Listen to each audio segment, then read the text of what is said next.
After traveling through space for more than 6 months and crossing 300 million miles, InSight has reached its destination, the red planet Mars. Welcome to Mission Control at NASA's Jet Propulsion Laboratory. I'm Ye Hill.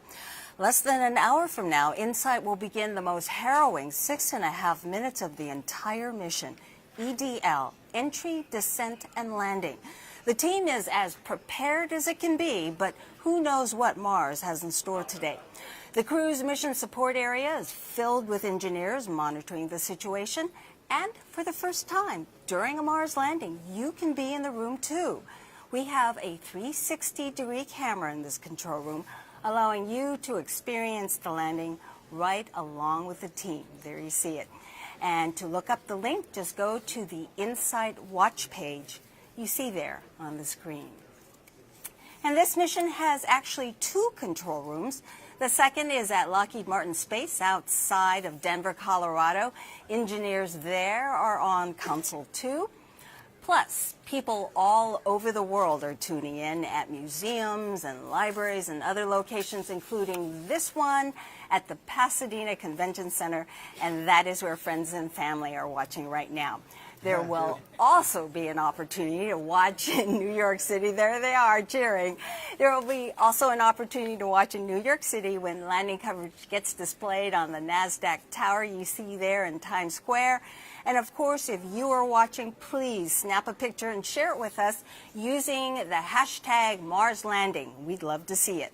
Now I'd like to introduce you to NASA Administrator Jim Bridenstine.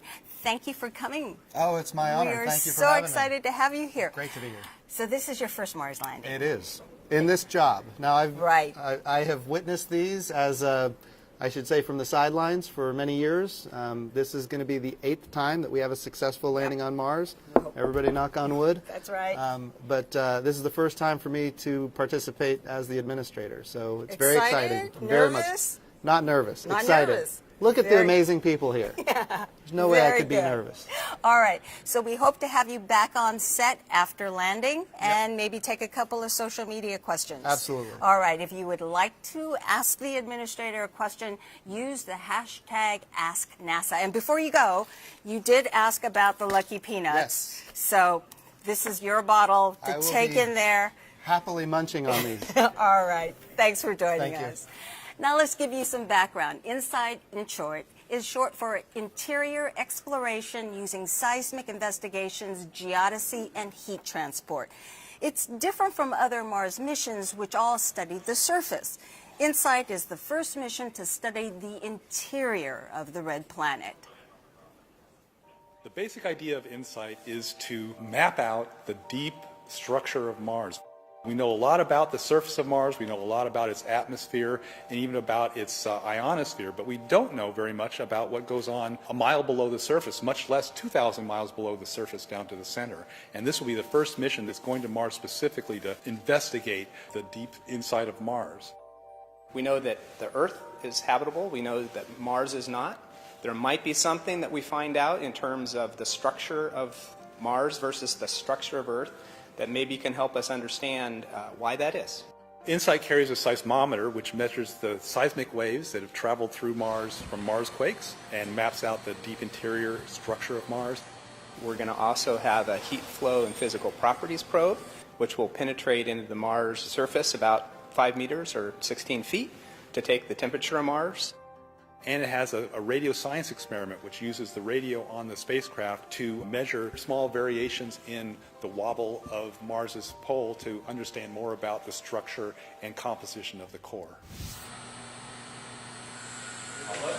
InSight will be the first mission to pick instruments up off the deck of the lander and place them on the surface of Mars. I like to say that we're playing the claw game on Mars with no joystick. The seismometer needs to be installed in one place and basically not move in order to get the best seismic data. We also have a wind and thermal shield that will then be placed on top of that seismometer to protect it further from the environment. For the heat flow probe, HP cubed, it also needs to sit in one place, take a while to hammer itself down into the ground, and acquire the thermal measurements over a long period of time. InSight is a mission to Mars, but it's much, much more than a Mars mission. In some sense, it's like a time machine. It's measuring the structure of Mars. It was put in place 4.5 billion years ago, so we can go back and understand the processes that formed Mars just shortly after it was accreted from the solar nebula. By studying Mars, we'll be able to learn more about Earth, Venus, Mercury, even the Moon, even exoplanets around other stars. Landing on Mars is always difficult. More than half the missions have failed. Our experts in this field are systems and software is very important because InSight uses this software to perform entry, descent, and landing completely on its own. Mars is so far away from Earth that when a command is sent from Earth, it takes about 8 minutes for it to reach the spacecraft.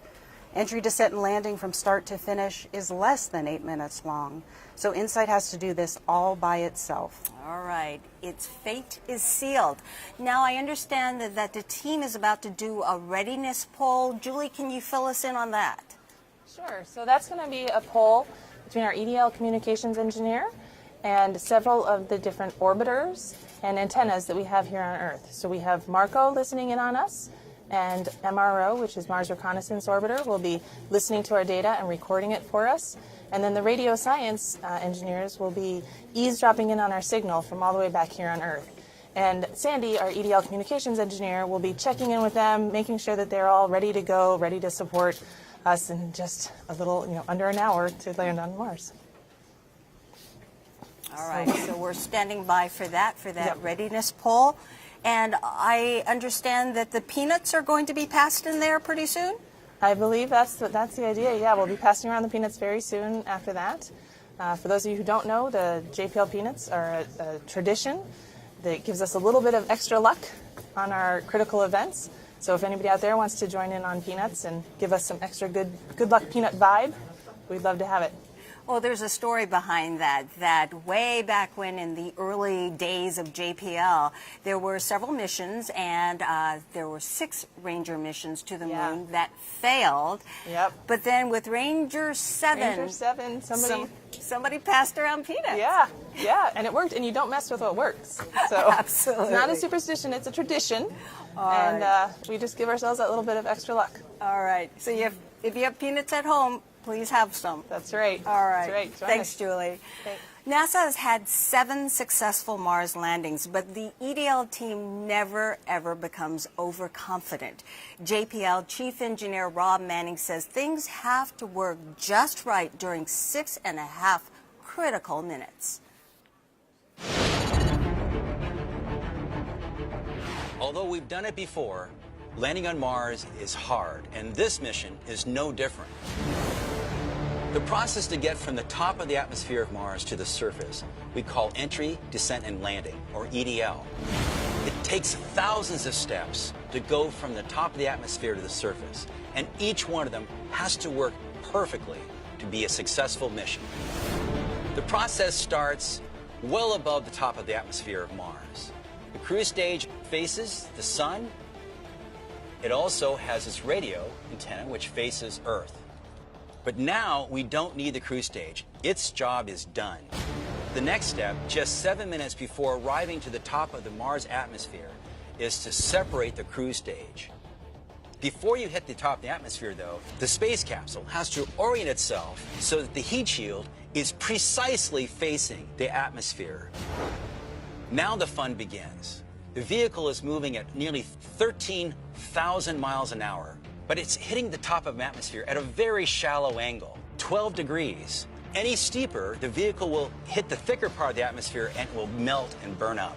Any shallower, the vehicle will bounce off the atmosphere of Mars. At the very top of the atmosphere, it's about 70 miles above the surface of Mars, and the air is starting to get thicker and thicker and thicker. As it does that, the temperature on that heat shield gets well over 1,000 degrees centigrade, enough to melt steel.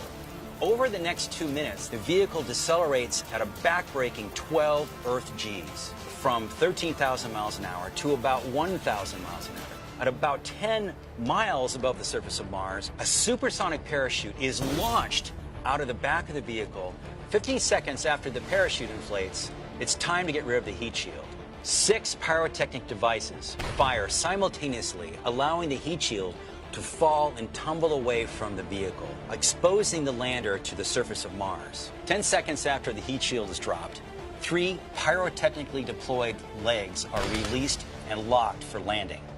About a minute later, the landing radar is turned on, sending pulses toward the surface of Mars as the vehicle starts to try to measure how high it is above the surface and how fast it's going. At about a mile above the surface of Mars, the lander falls away from the back shell and lights its engines. And very quickly, the vehicle must rotate out of the way so that the parachute and the back shell doesn't come down to hit it. The last thing that has to happen is that on the moment of contact, the engines have to shut down immediately. If they don't, the vehicle will tip over. So if all the steps of entry, descent, and landing happen perfectly and we are safely on the surface of Mars, we'll be ready to do some exciting new science.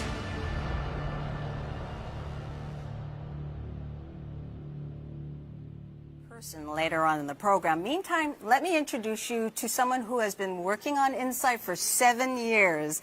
He's the project manager, Tom Hoffman.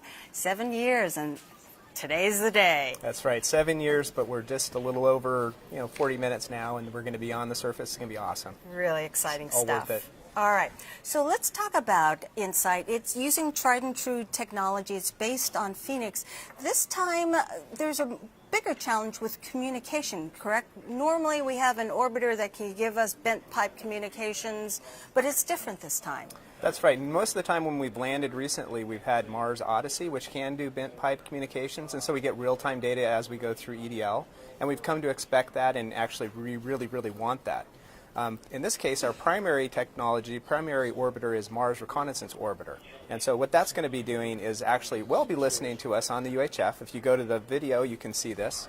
MRO will be listening to us and be getting all the primary data, and it will send it back to us, unfortunately, only at 3 hours after we land. So it doesn't give us the bent pipe live information. It doesn't. As it We have a couple of happens. other sources that we're looking at. We have a Green Bank Observatory in West Virginia, Max Planck Observatory in Effelsberg, Germany, which will be giving us UHF, but those only give us a couple of different points in time.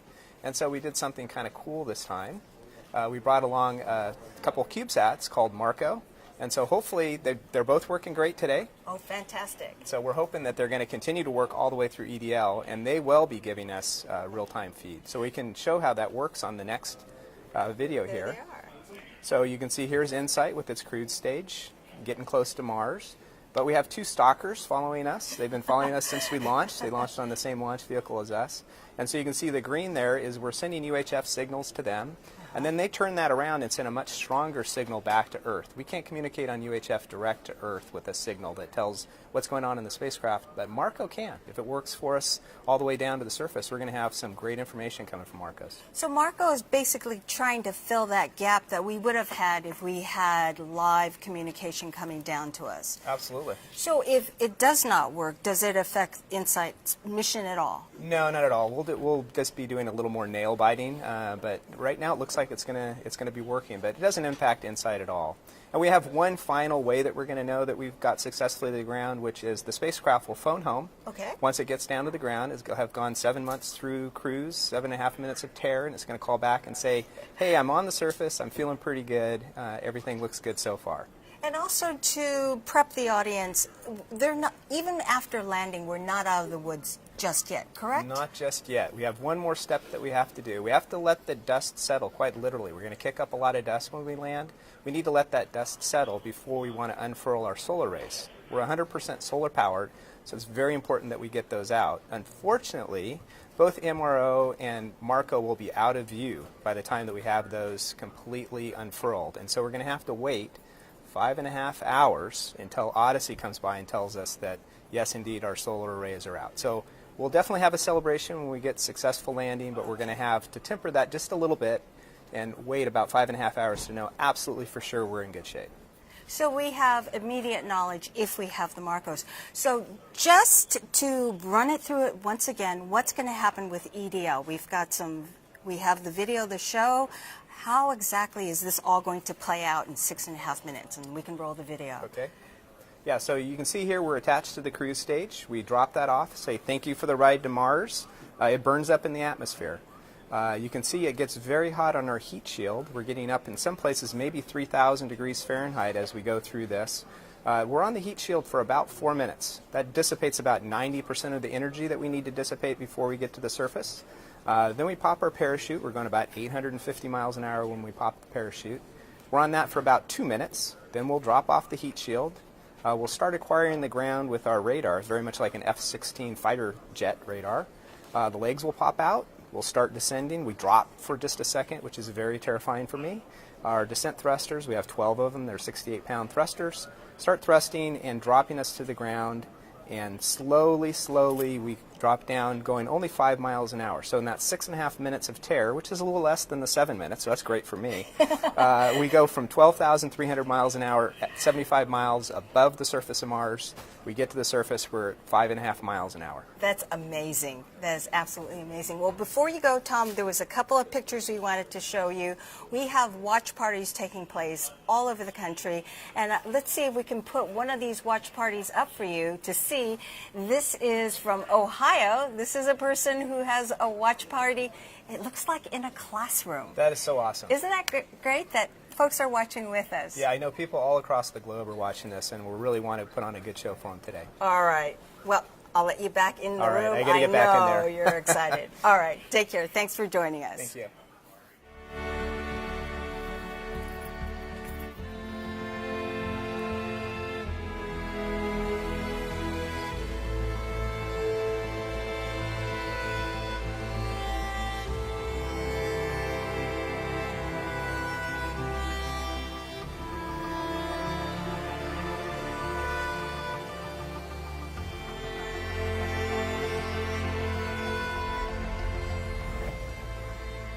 Okay, let's introduce you to the people who built InSight, Lockheed Martin Space outside of Denver. These are the folks who built Viking in 1976 and Mars Phoenix in 2008. The operations team is there, and Lockheed InSight EDL manager Tim Lynn is standing by. Tim, what's going on in there? Team's getting really excited. We're just about ready. We're, about a half an hour from entry and the start of entry, descent, and landing. So the team is really excited, focused, but also very excited about the upcoming successful entry, descent, and landing we're getting close to. Well, we talked about the fact that InSight is based on tried and true technology. It's based on Phoenix, but you've had to make a couple of changes for InSight. What were they? Yeah, so obviously, as you said, we leveraged Phoenix a lot. There was a lot of great things that we're able to take from the Phoenix mission, but InSight is a unique mission. It's landing towards the equator of Mars, and a number of things are different. Where we're landing, we're about 1.5 kilometers higher in altitude. In addition, and so what that's required us to do is actually come in a little bit more shallow. In addition, we're a little bit heavier than Phoenix was, so we've had to increase some of the strength of some of the lander itself. So the parachute, we have had to increase the strength. We actually deploy the parachute a little bit higher because of some of the differences in our entry timeline. And because of when we're landing towards the end of dust season, so we also have actually increased the thickness of the heat shield. So we're about 1/4 inch thicker on our heat shield to accommodate that potential sandblasting that we could see when we actually do our entry, descent, and landing. So a number of things we've changed, but we've obviously leveraged a lot from the very successful Phoenix mission as well. That's fantastic. So you were able to kind of customize it, because there were some concerns earlier on that there was a dust storm taking place. It was dust storm season. That's right. In fact, we've had a lot of great support from our orbiting assets, MRO and Odyssey, a couple of spacecraft that we've partnered with JPL and that were built here at Lockheed Martin. They've actually provided a lot of great insight into the weather on Mars, any dust storms that are potentially happening on Mars. And as of today, and actually the last couple of weeks, it's been great on the surface of Mars. We're anticipating a very nominal, very seasonal weather in terms of both density, atmosphere, as well as temperature, and dust storms appear to be very benign, so we're very optimistic it's going to be a great day for landing on the surface of Mars. All right. That's great news. Thanks, Tim, and I know your team is getting excited over there just as much as we are. Take care. Absolutely. Yeah, thanks a lot. Okay. The time now is 11:21. It's about 20 minutes. The tension is building in both control rooms. It's about 20 minutes before cruise stage separation. It's not too far off. Cruise stage separation is expected at about 40 minutes past the hour, so we are indeed getting close. So where is InSight going to Mars? It's a place called Elysium Planitia. Planitia is Latin for flat. Elysium is ancient Greek for afterlife paradise. It's located near the equator, north of Gale Crater, not too far from Curiosity rover. The team calls it the biggest parking lot on Mars. It's a place that's safe, got plenty of sunshine, that will power solar instruments to study the interior of Mars. What's inside Mars? We know a lot about what's inside Earth. But at Mars, we've only just scratched the surface. To learn how Mars formed, we have to study its deep interior. NASA's InSight lander was designed to do just that, by taking the planet's vital signs. Listening for its pulse or seismic activity, including any Marsquakes. Taking its temperature to see how much heat is flowing out from deep inside. And checking its reflexes to see how much the planet wobbles as it whips around the sun. These all provide clues to what the planet is really like inside. So what's inside Mars? InSight can help us find out by giving Mars its first thorough checkup since it formed 4.5 billion years ago. The more we learn, the better we'll understand all the rocky planets and the history of our solar system. Joining us now is Bruce Bennard, the principal investigator of Mars InSight. InSight is a mission to Mars, but we keep hearing again and again it's more than a mission to Mars. That's right, Gay. I mean, we're going to Mars, obviously, to study the Martian interior and to map out the divisions inside Mars, but we want to use that information to understand more about the solar system as a whole and how rocky planets form. And rocky planets, we have an image to show folks. So we're talking about Earth, the Moon, Mars. Mercury, Venus, yeah, so the planets of the inner solar system that are made mostly of rocks. And they all share the same basic structure with a dense iron core, a rocky mantle, and then a crust of lighter silicate rocks. But the very details of the thicknesses of those layers, the sizes, and the compositions give us a lot of clues as to how those planets form and why they went down very different paths into the different planets we see today. So explain to me, we are going to have a lander, you're going to be on the surface. How will you be able to study the interior?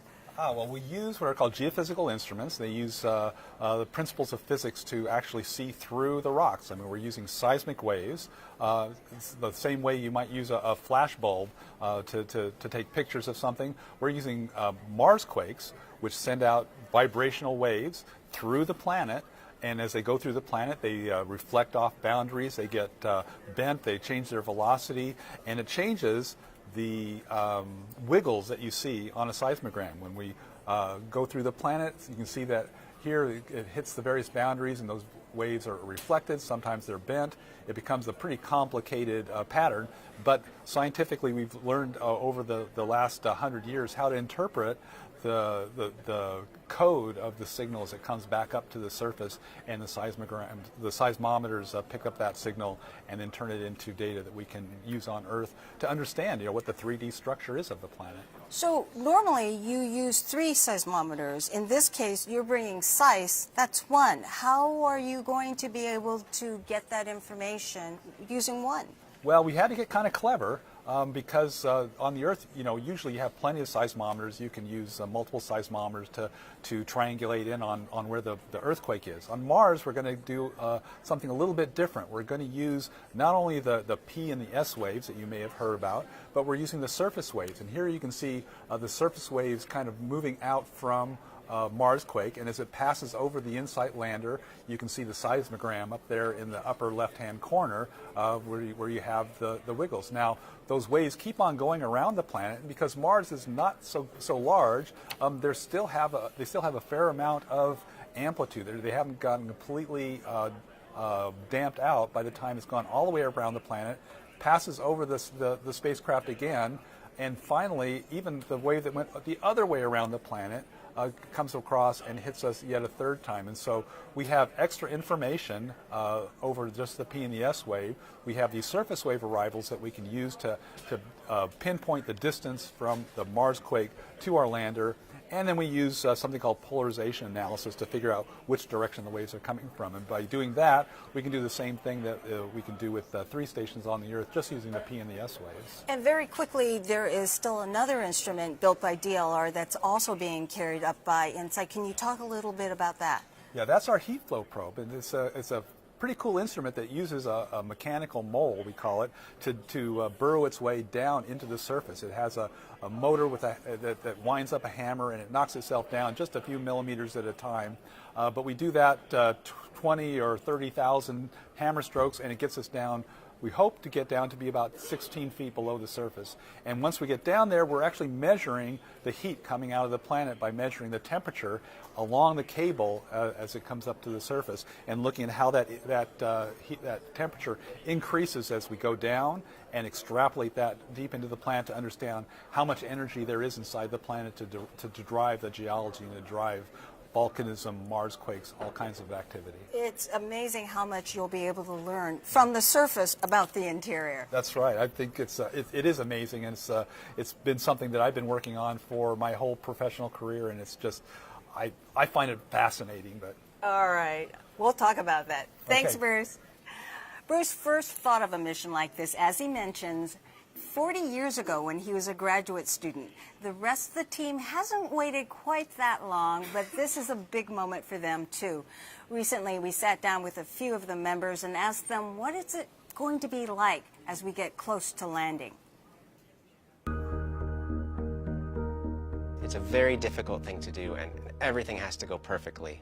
As humans, we've sent 17 different missions to the surface of Mars, and 10 of them have crashed. Before we can land on Mars, we have to get to Mars. How do we get to Mars? The main responsibility of the navigation team is to ensure that the spacecraft is delivered to the right point at the top of the Martian atmosphere. The target location is about 12 kilometers in size. Our accuracy is comparable to shooting a basketball from Staples Center in downtown LA and hitting nothing but net in a basketball hoop in New York City that is moving at a speed of about 2 feet per second and is spinning about its axis.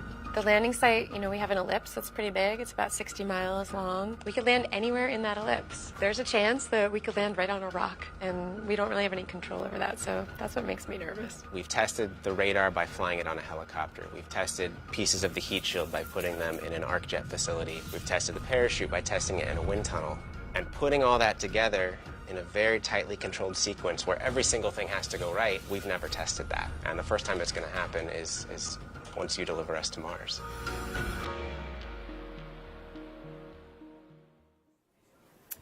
It is about 11:29 a.m. Pacific, and you're watching live coverage of the InSight landing from NASA's Jet Propulsion Laboratory in Pasadena, California. We are about a half hour away from landing, and people all over the world are watching. Take a look at a map that we have for you. We can show you right now. This is a watch in person map where people have watch parties all over the world, all over the United States, in Paris, in Berlin, even off the coast of Madagascar. And folks in the Big Apple will also be watching today. The NASDAQ Tower will switch over to landing coverage for about an hour. That means people in Times Square can watch too. And later today, NASA will have the honor of ringing the closing bell, and that will be a little over an hour from now. And if you are watching, take a picture and send it to us using #MarsLanding. Here is one. I believe it is from the California Science Center in Los Angeles, and I am told Mayor Eric Garcetti will be visiting later today. Things are getting more active for the team now. Let's check back in with Julie Wirtz-Chen in the control room. What's going on, Julie? So we've heard from MRO a couple of times. That's Mars Reconnaissance Orbiter. They are doing their slew. They're ready to support us. They're doing great. And we heard from both Marcos, Marco A and B. that they're out there.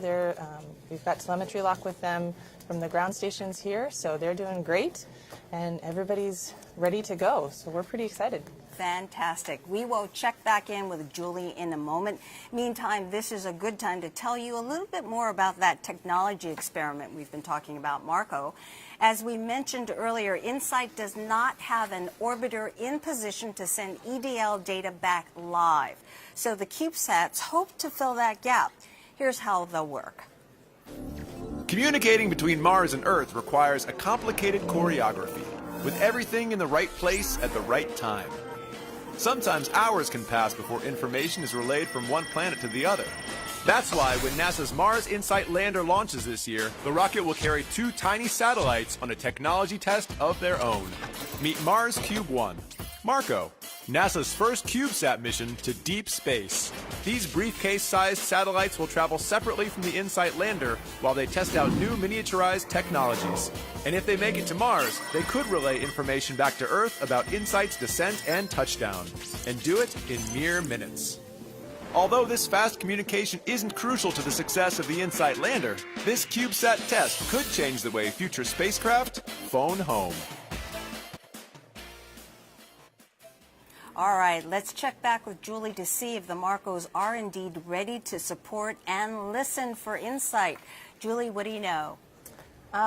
So they are ready to go. I haven't heard about their slew coming up yet, but they are ready to go. We've heard from them. They're both healthy and they're both doing great, which is just wonderful news. So I think they should be doing a slew in just a minute. Actually, yeah, I think they should be doing a slew in just a minute. We'll stand by and listen then.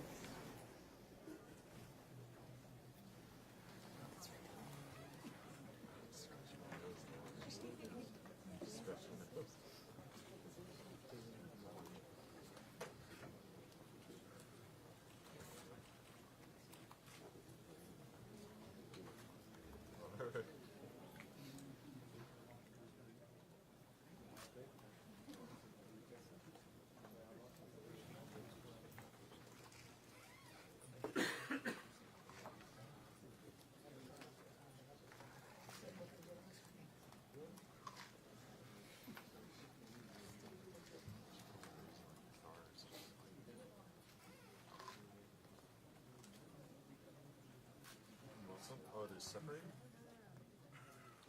No. You got me going until I spun it.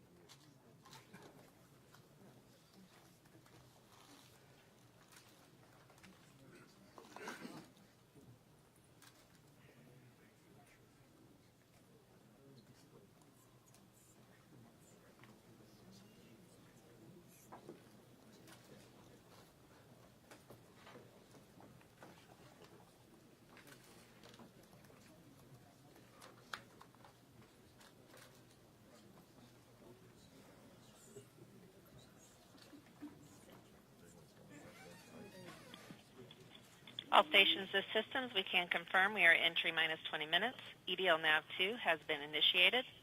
The star tracker has been powered off.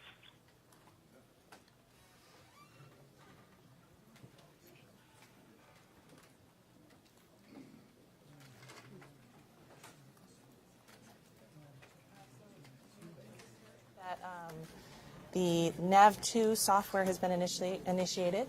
So when we're in cruise, we use a star tracker in a similar manner to how sailors navigated years ago. We look at the stars and get our relative position from them. We use a star tracker for that. And now that we're close enough to Mars, we don't need that anymore. So we're going to transition to what's called nav2 software. And that lets us basically just use velocity and acceleration from this point on. So we don't need the star tracker anymore. Marco, clarify. Slew to inertial or started bent pipe? Slew to appropriate attitude for bent pipe. Bent pipe mode will be entered shortly. Okay, thank you very much. And that was obviously our confirmation of the slew for Marco, so that's great news. Fantastic. So I was saying before that the nav2 software will propagate from here on out, and we'll use velocity and acceleration. So we have powered off our star tracker, and we're on our nav2 software, and everything's looking great. Okay. Thanks, Julie. Thanks. All right, the cruise stage separation is just about 4 minutes away, and Rob Manning joins us now. Rob is the chief engineer here at JPL and an absolute veteran of Mars landings. We're going to play a little video for you right now. You haven't seen it yet, but we'll roll it. Let's go ahead. This is Lander is still alive. 14 reports carrier lock at that day, Rob. There you are. You were the phase lead. You were sitting up front. Yeah. That's what I look like when it's successful. Yes. I hate to see what it would have been like if I wasn't successful. But talk about that. What is EDL like? Why is it so hard? Well, it's many years of work by many, many people who struggle to put all the pieces together, and particularly because we can't really test entry, descent, and landing on this planet. It's much more complicated. Mars has a lower atmosphere, thinner atmosphere, less gravity. You just can't put the pieces. So imagine you had a big Broadway production, but you couldn't really do the show until all the audience shows up. So that's what it feels like. So you never really know if you've really done it right. Well, we've done it 7 times. Can we say that, hey, piece of cake, we know what we're doing? No, I don't think so. I mean, we get better at it, and there's no doubt. We've learned for both the successes and our own failures, including failures of other missions outside of this country. So those pieces come together in our mind's eye. We try to put what we learn together and just do the best we can. And if we don't succeed, we will learn, because we are collecting data on the way down. If something bad happens today, we'll be able to take what we learned. Even though we may fall on the ground after getting kicked off the horse, we'll get back up, brush ourselves off, figure out what we did wrong, and get back on the horse. Well, there's a lot of uncertainty. Just very quickly, give us some possible scenarios of what could happen during EDL today, especially during communications. Well, the great news about having communications, there's almost anything that go wrong. There's a very good chance we'll figure it out. But things like, the parachute has to go right. We know you don't open parachutes on Earth going Mach 1.5 times the speed of sound. You just don't do that. You don't need to on this planet. But we have to, because if we waited any longer, we'd be on the ground. A very complicated radar system. It has to work from outer space all the way to the ground and look for the ground. What if it locked up on the heat shield? Well, we've tried to avoid that problem. We fixed that problem, we think, to prevent that from happening. But what if we got it wrong? Things like that could happen, and our vehicle could have things bad happen. But we've worked hard to prevent them. So at this time, we expect that the close. We're going to go to the recording has control room started. for cruise stage separation, Rob. Okay. Thank you, MRO.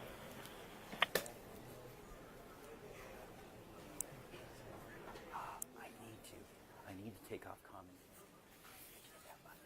Yeah, yes.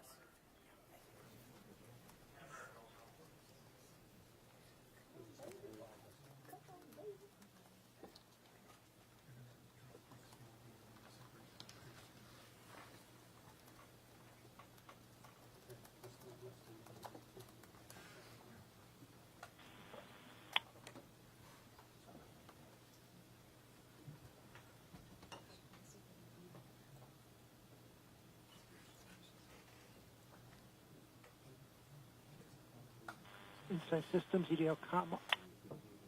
Go ahead. On Insight Court. At this time, MRO will have loaded their electrosequences. Marco is expecting carrier lock at any time. Marco B is reported there in bent pipe. Still waiting on A. Copy that. Thank you.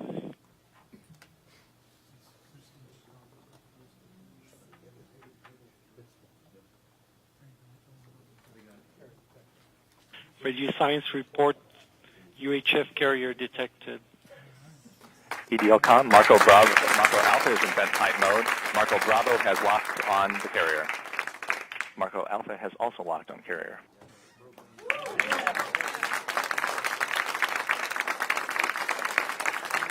Systems Ace on Insight Cord.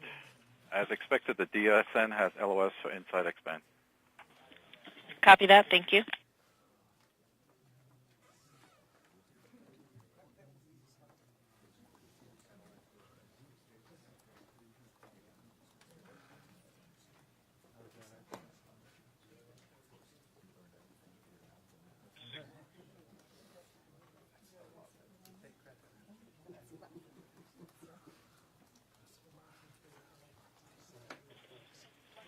All station InSight systems on InSight core. DSN has lost the X-band signal from InSight, indicated expected cruise stage separation.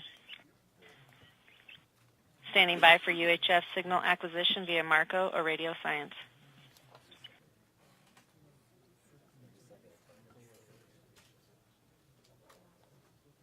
We are about 5 minutes from entry and have confirmation we've lost the X-band signal from InSight.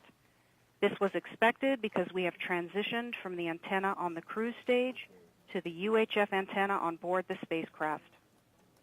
Ground stations have detected the UHF signal and Marco has locked on the signal. This confirms that InSight is transmitting UHF signals as expected. InSight telemetry through the Marco relay is not expected until about 2 minutes before entry.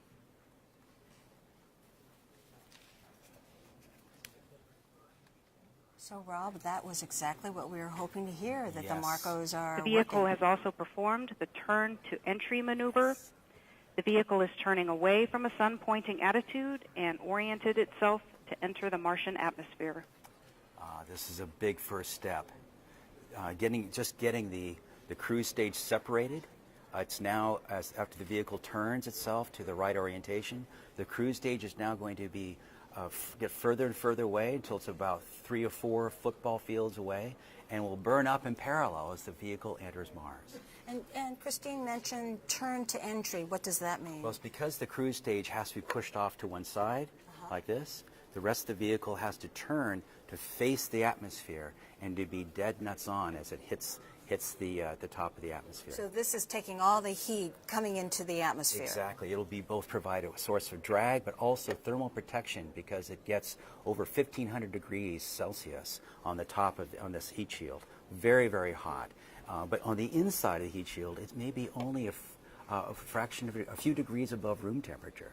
So it's a wonderful protective device to keep our lander safe. All right. So the next thing we're standing by for is entry. Getting to the top of the atmosphere, gradually slowing down. Right now, the vehicle's just now beginning to.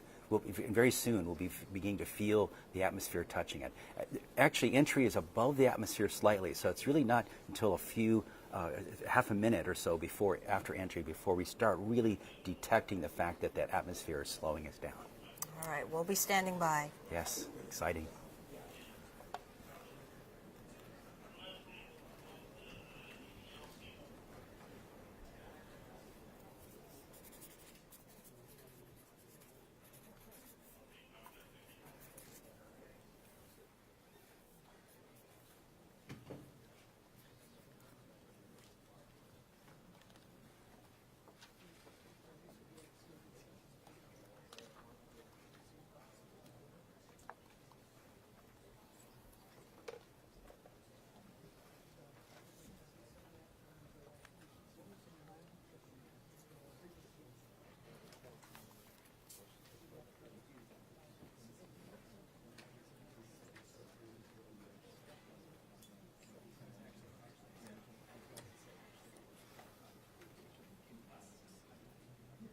Rob, now entry is scheduled for 11:47.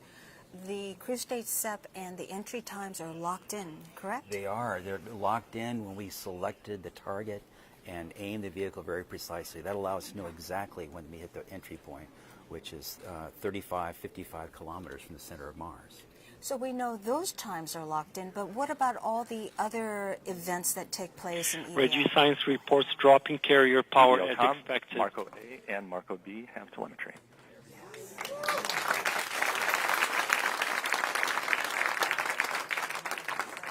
Just heard, both Marcos have telemetry. They are doing their job. These small CubeSats are relaying ones and zeros with a few seconds lag from the vehicle up to these two vehicles, and they forward them back to Earth to the Deep Space Network using X-band antennas. And keep in mind, this was all an experiment. We weren't sure that this was going to work, but we had this need that we didn't have live communication in this particular mission. Well, we don't really need communications. We don't need their information, except if something went wrong. We would very much like to get the data right now. We have other spacecraft. We are now receiving InSight telemetry via the Marco relay. It's flowing into this station. This is fabulous. can watch the data flowing onto their screens as if they're commuting directly This from data the will vehicle. provide detailed information about the state of the spacecraft throughout EDL.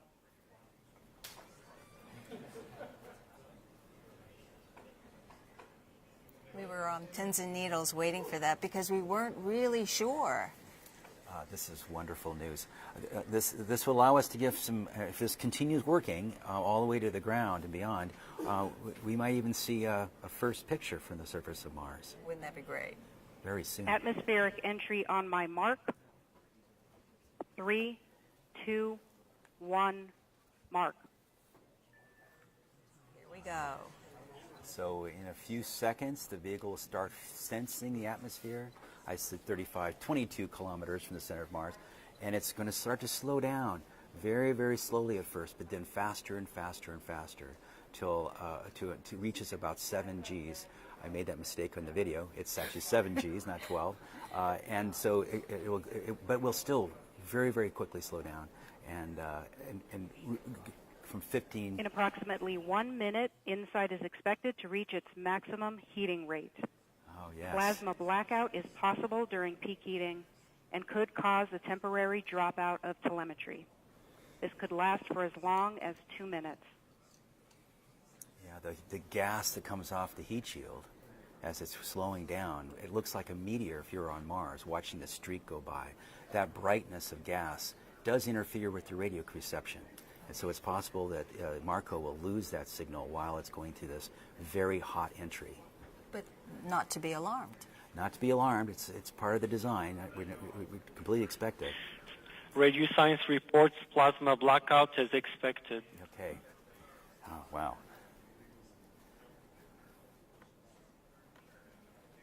Ground stations have reported plasma blackout, still receiving InSight telemetry via Marco. Marco Alpha has carrier interruption. InSight should now be experiencing the peak heating rate.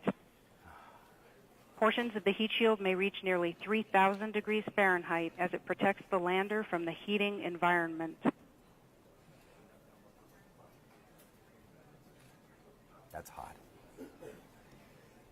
Marco Bravo shows carrier interruption, but still in lock.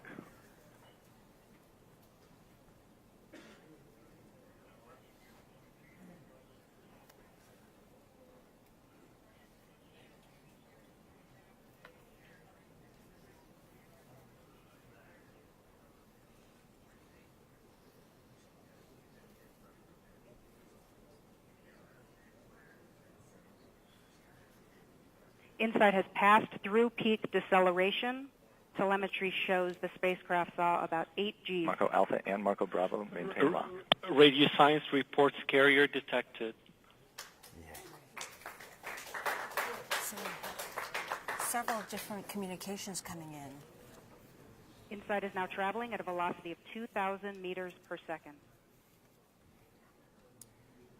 Seems to have passed this very critical point of peak heating and peak deceleration. The next big step is parachute inflation. And you can see that on our timeline on the bottom of the screen. The next event is parachute deploy. InSight is now traveling at 1,000 meters per second. Very close. Once InSight slows to about 400 meters per second, it will deploy its 12-meter diameter supersonic parachute. The parachute will deploy nominally at about Mach 1.7.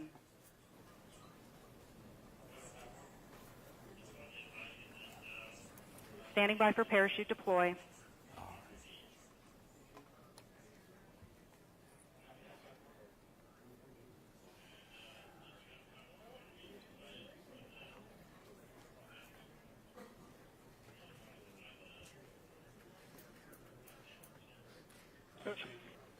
Radio Science reports sudden change in Doppler.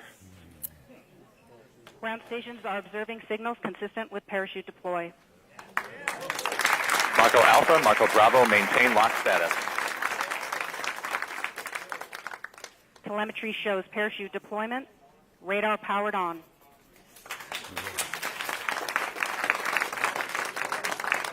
Heat shield separation commanded.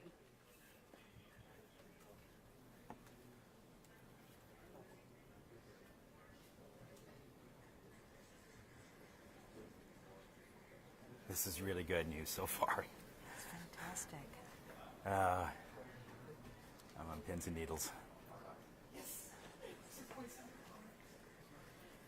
We have radar activation, where the radar is beginning to search for the ground. Once the radar locks on the ground and InSight is about 1 kilometer above the surface, the lander will separate from the backshell and begin terminal descent using its 12 descent engines.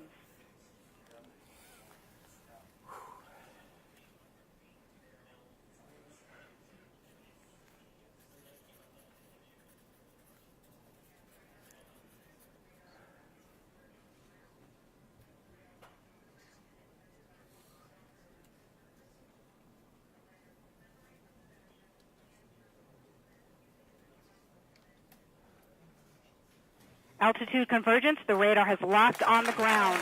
Yes. Standing by for lander separation. Carrier interruption on Marco Alpha and Marco Bravo. Lander separation commanded. Altitude 600 meters. Gravity turn, altitude 400 meters. We're getting there. 300 meters. 200 meters. 80 meters. 60 meters. 50 meters, constant velocity. 37 meters. 30 meters. 20 meters. 17 meters, standing by for touchdown.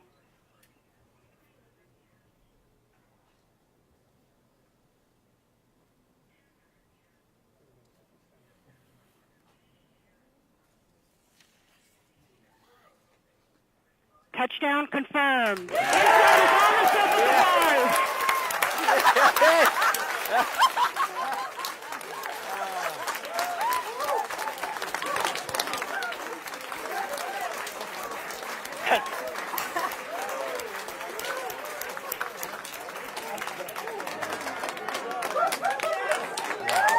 Wow. That's fantastic. This never gets old. No, it doesn't, Rob. Control what a room relief. just erupted. Fabulous. Shaking Fabulous. hands with the Marco team there. Christine, you did great. Tim Preiser, one of the key designers at Lockheed. Sandy Krasner, what a great team. What a great.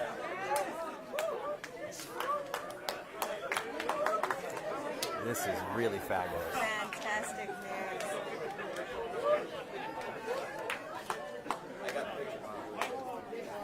Thank you. Lots of fist bumping going on in there.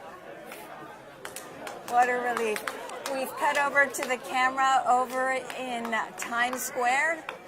Boy, people are weathering the rain to see this.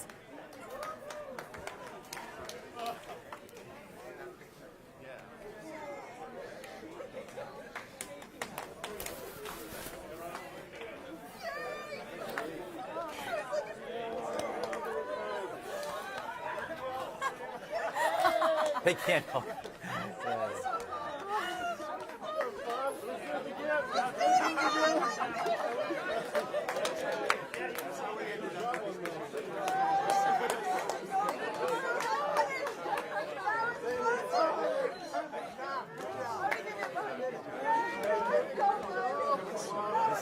This is the hardest part. Getting to the surface of Mars is very hard.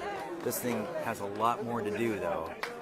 There's a lot more to go on both today and the days that follow before the science can begin. But just getting a vehicle from Earth to the surface of Mars is no mean feat. And Rob, could you talk about that? I mean, just the mere accomplishment here that we're seeing. You have to understand that this vehicle is very complicated.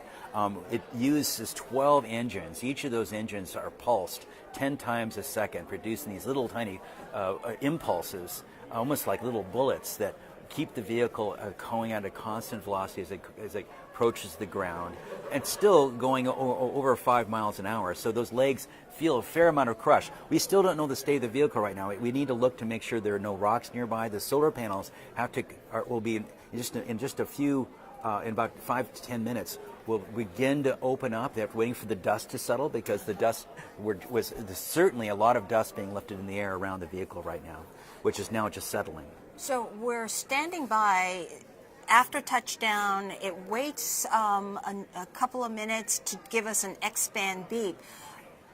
And so we are standing by for that. It's a communication that comes directly to Earth from InSight. Yes. And it goes to the Deep Space Network. There's also something that might be happening now, if we're very lucky. InSight might be able to relay an image or a parcel image taken just a couple of minutes after landing.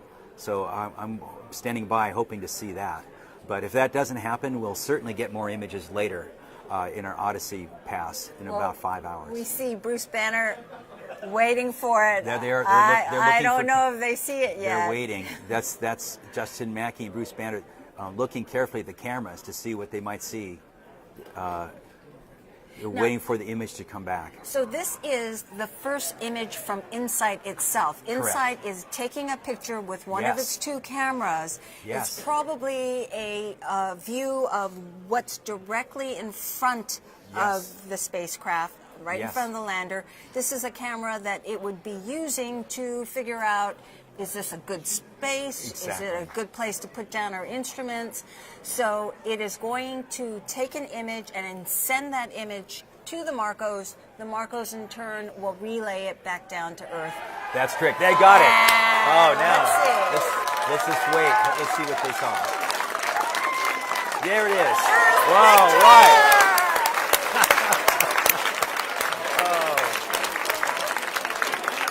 Look at a great place. That's a good scene. That's not far from where we'll be able to deploy the instruments. So it's great. I don't see a lot of. Let's explain that image. Now, this image has a dust cover on top of it. EDLCom, we have lost the signal for Marco. You can see potentially a lot of radio science a lot of debris reports that might be on the camera lens. for UHF. So we don't know what I'm looking Thank at. you, everybody on EDLCom. All right. Yeah. Yay, Marco!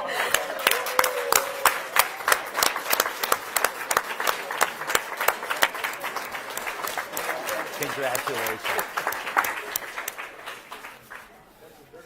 Meantime, there it is. You can see a better view. You can see that really is debris. And there's the horizon back there, the bluish sky.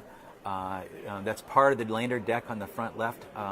I can't take out, but it looks like there's not a lot of rocks in the field of view. But those dots you see there are very likely to be dust particles on the lens, the dust cover, which will be removed. And we'll get another shot Yes. later on.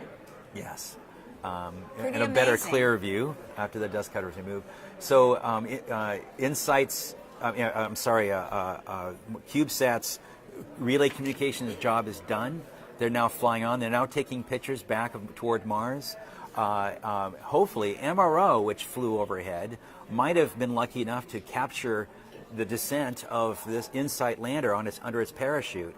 While this was going on, MRO was flying overhead, recording the data, also monitoring the transactions and recording every bit of signal it could. But it also had the ability to take a picture, and maybe like we did with both Phoenix and later for Curiosity rover, we might be able to see the parachute inflated as well. That would be fantastic. We are standing by now for that X-band beep. Yes. InSight phoning home saying, I'm here and I'm okay.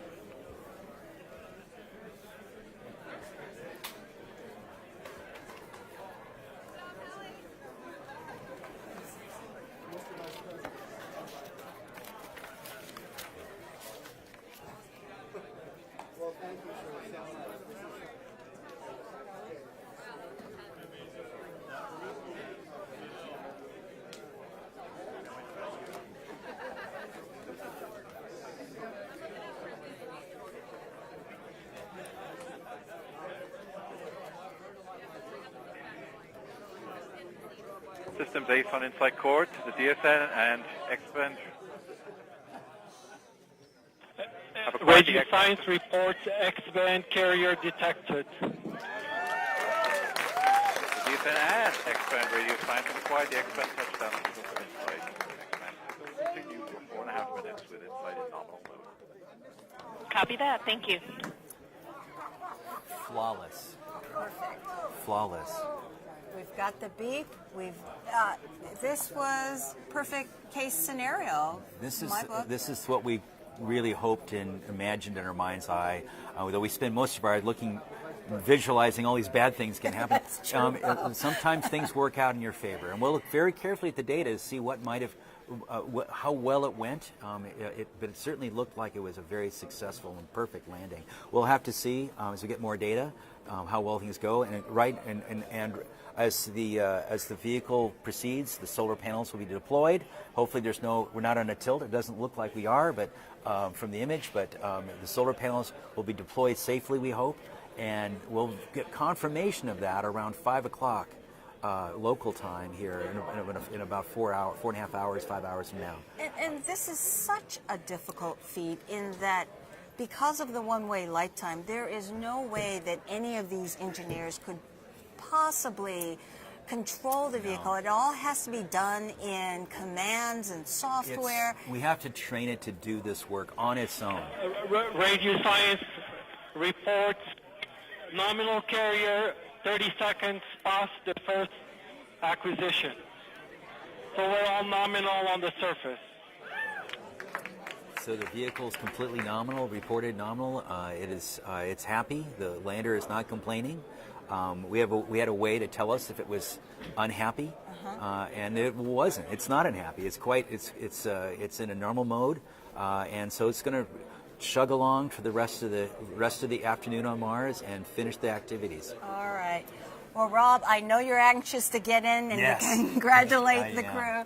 Thank you so much for sitting here and helping us out. Explain EDL. Thank you. All right. Well, I'll let you go and go congratulate your friends. Thank you. All right. Take care.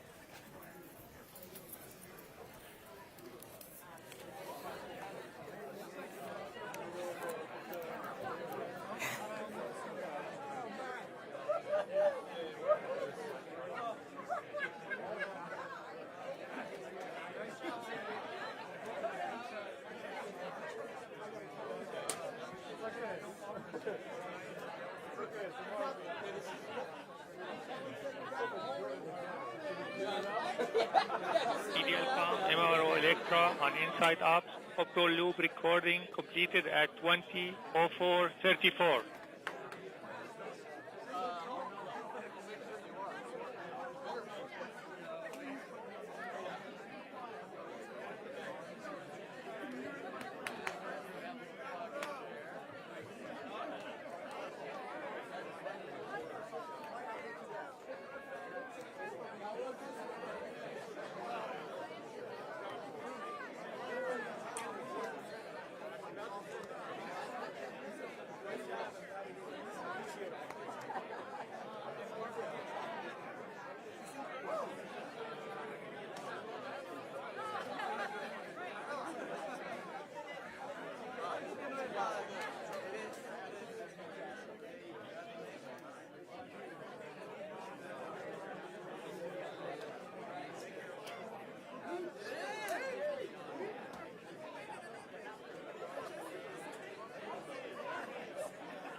All right, as we had promised, we said we'd bring back the administrator to get your take on what was it like to be in that control room. Jim, what was it like? Well, I'll tell you, it was intense, and you could feel the emotion. It was very, very quiet when it was time to be quiet, and of course very celebratory with every little new piece of information that was received. It's very different being here than watching it on TV, by far, I can tell you that for sure, now that I've experienced both. And then, of course, You know, what's amazing is as soon as it was over, I got a call on my cell phone, and it was the phone number was all zeros. And whenever I get a phone call that's all zeros, it's got to be somebody important. I answered it, and it was the vice president. Oh my gosh. He watched the whole thing. He is absolutely ecstatic about our program. As you're aware, he's the chairman of the National Space Council, and he's been, of course, a keen advocate for what we do. To have him call within seconds of mission success is tremendous. And just so everybody knows, he wants me to say congratulations to everybody here at NASA and all of our international partners and everybody who has contributed to this mission. What an amazing day for NASA.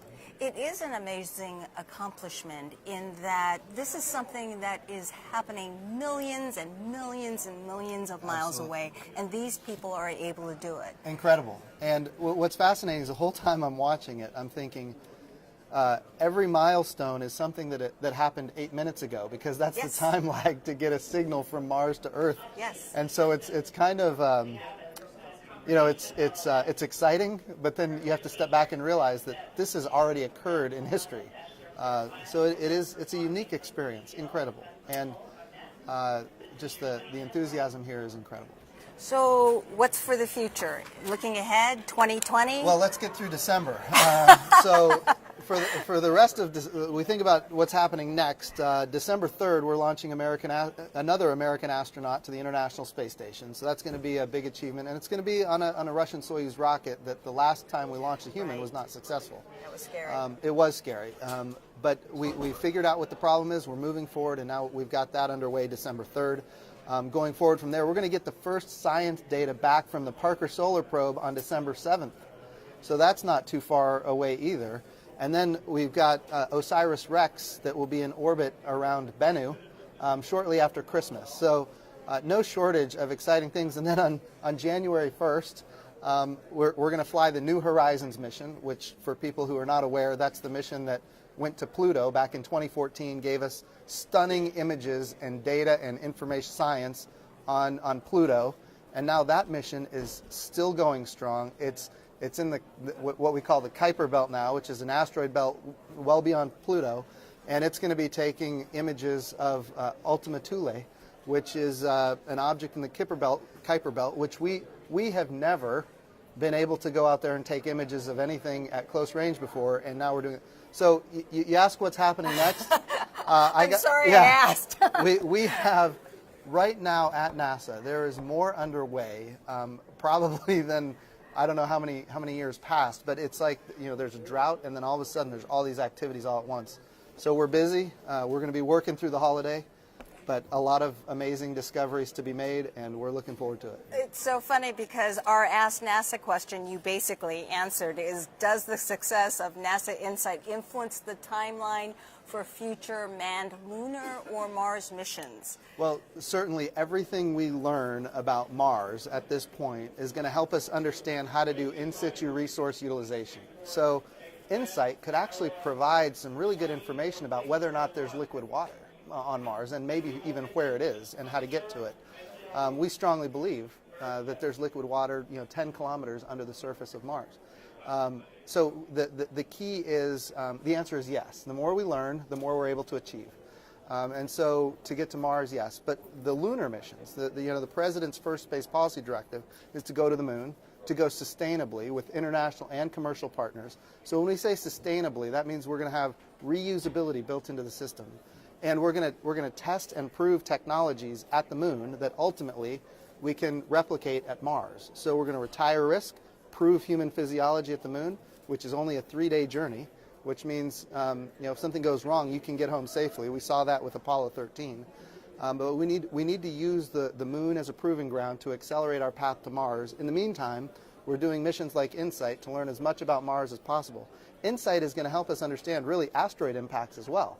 Because it's got a seismometer, which is going to help us know how often is Mars getting impacted with asteroids. And if we're going to send humans there, it'd be important to know if those humans are going to experience asteroid impacts. So, and that's pretty much our goal, is always learn from our missions and build upon those missions. One after another. And NASA has a long history of doing just amazing work in building on its past successes and, in fact, its past failures. That's true. I'll tell you, what an amazing time to be at the helm of this extraordinary agency. Well, we are so glad that you are here to Thank you. share it with us. Well, again, thanks it's for been joining us. a true pleasure. Thank you. All for right, having me. and I'm sure you need to go in there Yes. and celebrate with those folks, but thank you for stepping out for us. Absolutely. Thank you All so right, much. take care. Now, Mars exploration is cool stuff, but if you're not convinced just yet, just talk to the InSight scientists and engineers. No one conveys the excitement more than the people who actually work on the mission. So earlier this year, the outreach team filled up a van and went to 15 California cities. They called it the InSight Roadshow. So we're here in San Francisco at the Exploratorium, and this is part of InSight's Roadshow. Since it's the first interplanetary mission we've ever launched from California, we're actually doing a lot of public engagement activities along California. And we're just talking to the public and talking to them about InSight and getting them excited and sort of sharing information that they probably wouldn't get just from a website. We have Mars globes and touchables kits. We have replica of the actual launch vehicle that's going to be taking InSight to Mars. We have a selfie station with fun props. People can take pictures. Children really, really like Mars. We have a jump station where we invite kids to come in and jump. We have a little seismometer on the floor which measures ground motion. So if students can come and jump next to it, they can actually see their recording on the screen and they make their own quake. I've had people come to me and say, this is the most I've ever understood about a space mission. I'm so happy I came because now I understand what you're doing, I understand why it's important, and I'm really excited. You kind of imagine how it looks, but seeing it in person actually puts it in perspective. She was able to explain a lot of what happens, the cameras, what goes into the ground. It's a great exhibit, you know, both for myself and also for kids that want to learn about Mars. Okay, we want you to meet another Mars veteran here at JPL, our director, Mike Watkins. You were a mission manager for Curiosity. Absolutely. I think this is the 5th Mars mission I've worked on, Really? 5th Mars lander. So maybe we're getting the hang of it finally.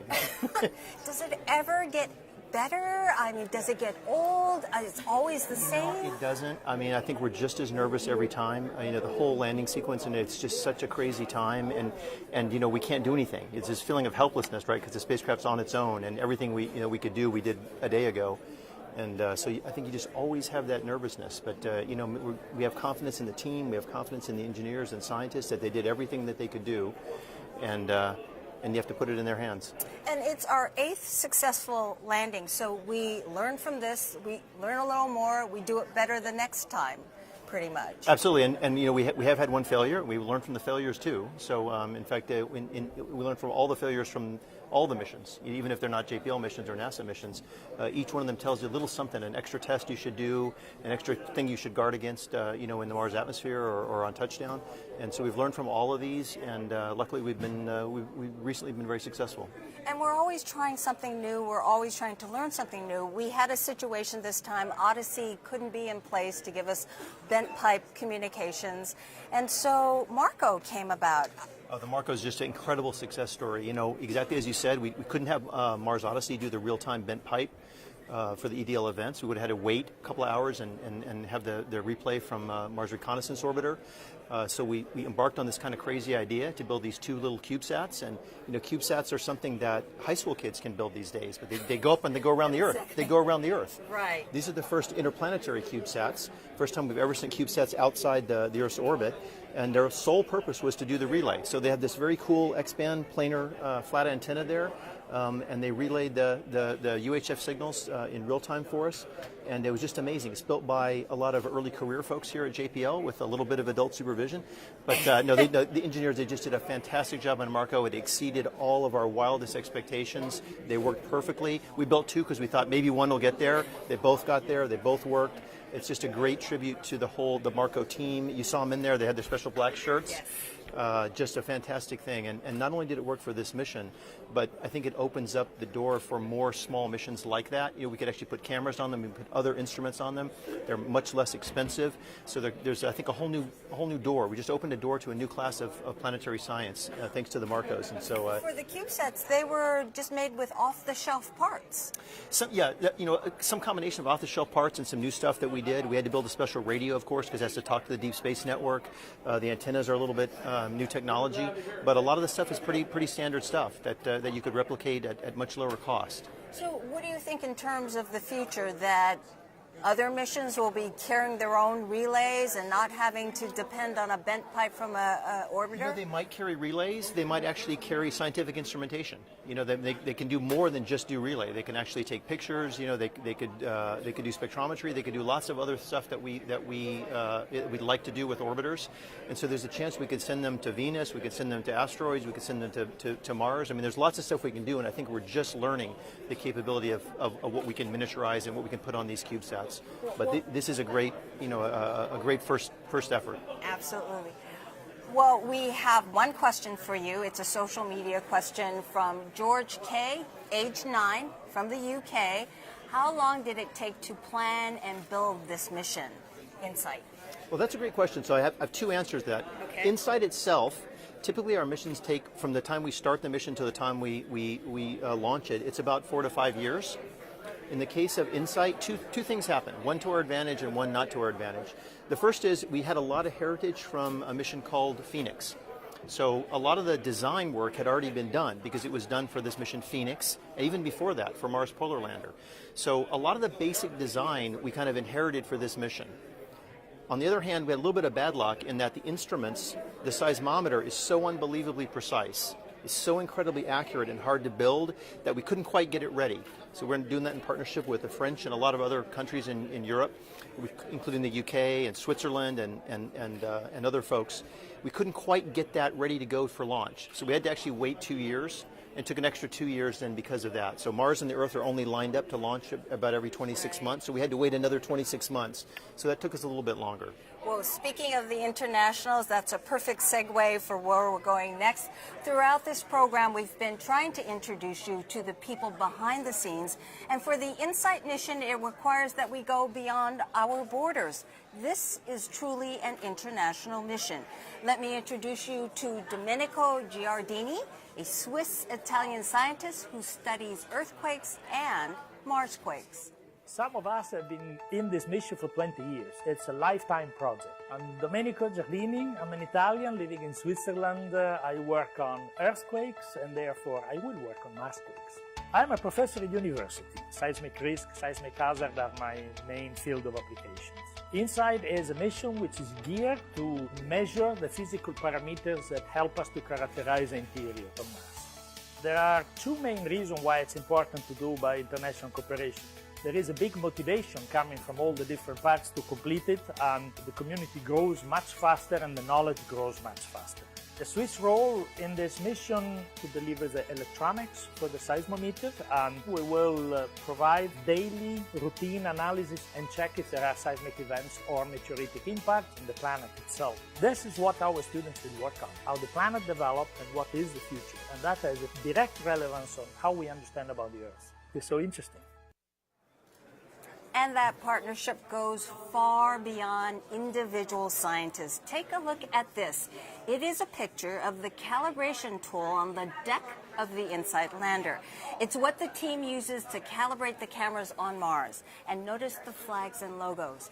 It's recognition of our international partnerships with the French government space agency, CNES, and also the German Aerospace Center, DLR. And it is my pleasure to welcome SAIS Project Manager Philippe Ledet from CNES and Executive Board Member Hans-Jörg Dietz from DLR.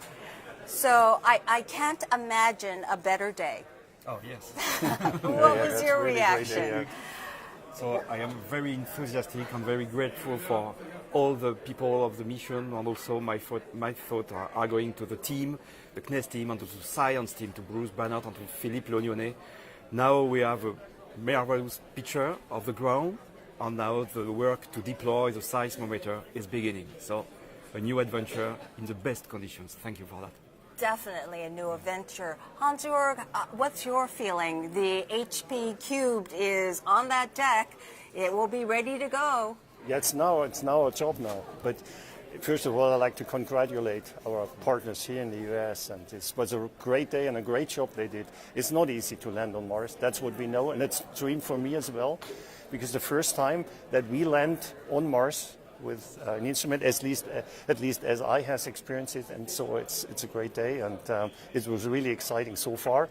Now the job starts for us. Well, it's funny, Philippe, you had once said you're a musician as well. He plays jazz. You see exploration and music very similar. Yeah, How's yes, that? very similar. Because the human management of all that activity is exactly the same. The technique, it's different. You have a seismometer and you have an orchestra. But the whole thing to find the best talents and things like that are exactly the same. And to deliver on time, to be ready, and to have the best performances. Everything is similar. And we should let people know that we won't be able to be collecting science right away. Is that correct? Yeah. We will be collecting science, several months from now? We are beginning, the deployment is going to take about 2 or 3 months.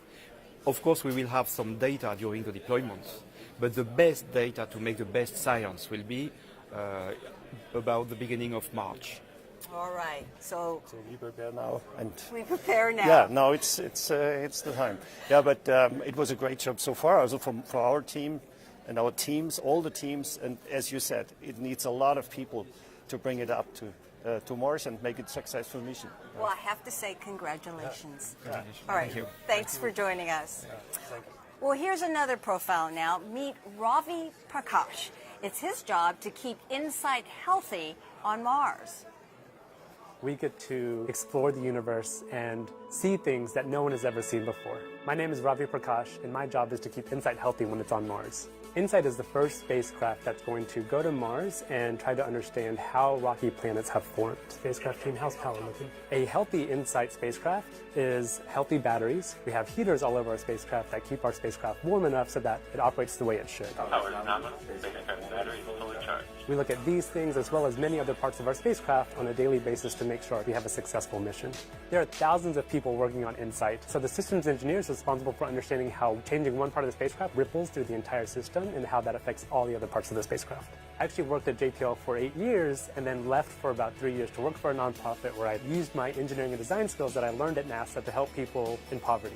I realized that the stuff we do here impacts billions of people around the world. Every single person, whether they realize it or not, has been impacted by NASA technology. We are the next generation of explorers. All right, let's meet Ravi Prakash in person. Ravi is in our sandbox at the JPL In Situ Instrument Laboratory. And wait a minute, Ravi, where did that beard come from? Hi, Gay. Yeah, there were about 10 of us that decided on the day we launched to Mars that we were going to shave and then not shave again for 7 months until we landed on Mars. So I am extra excited that we landed, not only because we have a mission on the surface of Mars, but I have 2 little girls at home that love to pull my beard, and so I can finally put an end to that. All right, so Ravi, help us out. What happens next? Now, clearly, InSight is not out of the woods just yet, correct? You're right. So we have some very important steps ahead of us. The first is that we have to deploy our solar arrays. This is what the spacecraft is doing right now. It's deploying these 2 solar arrays so that we get energy from the sun. This is one of the most important things that we have to do right now. After that, we're going to do a series of checkouts on our spacecraft to make sure that everything survived this harrowing entry, descent, and landing onto Mars. And then once that's complete, after the next few days, we'll start deploying our instruments onto the surface of Mars. So what exactly is involved with the instrument deployment? So this is the first time we're using a robotic arm to put instruments on the surface of Mars. This is a process that will put our seismometer on Mars as well as the heat flow probe. And it ends up taking about 3 months, which sounds like a really long time. But this is because, we have to be very careful and make sure everything happens just the way it needs to. Unlike Earth, we can't send a technician if something goes wrong. And so we just want to get it right the first time. All right, and we, in our interview, just heard that we may be looking at not until March before we get science? That's right. We get some amount of science immediately as far as the environment of Mars. We get wind data, temperature data, magnetometer data. But then once we start getting seismic data, that will be in the March timeframe. All right. And can you explain to me, Ravi, the ISIL, the test bed that you're at? What do you do there? So this is a Martian sandbox. For the past 2 years, we've had a great team that's been testing, deploying our instruments on a variety of different slopes and rocks. Now that we actually are on Mars, we're going to transform this area to look exactly like the place we landed and test out deploying our instruments one more time before we do it on the real thing. All right. Thanks, Ravi. Congratulations. Thanks so much. Now that InSight is on Mars, it needs some changes. InSight is no longer cruising to Mars, so the team no longer needs the cruise mission support area. In a little while, the team will hand over operations to a new group sitting in another JPL control room. This is the Surface Mission Support Area. It's in another building here at JPL. This is where the team will be operating InSight from here on. So the handover is the final step, and that will take place at about 1 o'clock our time. That's about a half hour away. For us, it's time to say goodbye. Our congratulations to the InSight team, and special thanks to our EDL system engineers, Christine Soleil and Julie Wards-Chen. Stand by for a news briefing on NASA TV at 2 p.m. Pacific, 5 p.m. Eastern. And for those of you who want the latest information on InSight and Mars, go to mars.nasa.gov/insight and nasa.gov/Mars. And thank you all who shared pictures on social media. It was wonderful to share this historic event with you. We have some pictures for you that we'll leave you with. Enjoy, and congratulations, InSight.